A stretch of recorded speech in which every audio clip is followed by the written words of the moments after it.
Well, the question whether we should have no-fault divorce in the UK is a controversial topic. My view is that it's a good idea. I have a lot of clients coming to me nowadays whose marriage has come to a conclusion rather than coming to an end. They're still on very good terms, but at the moment, as it stands under the Matrimonial Causes Act, if you want to get divorced straight away, so without having to wait a minimum of 2 years, you have to say that there's either been unreasonable behaviour or adultery.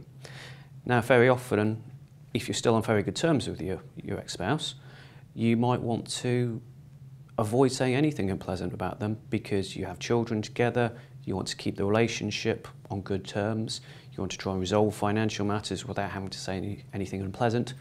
So my view is that it would be a good idea. I can see that it would take animosity out of divorce, which is a big problem, particularly when there's children involved.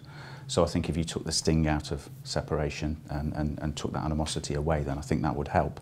I think we do need an update. I think it's archaic for parties to have to find reason about the other party's unreasonable behaviour in order to end their marriage. And I think it can often inflame the situation between them, especially if there's children. In this jurisdiction, we do not have no-fault divorce, but we should have. That's my view.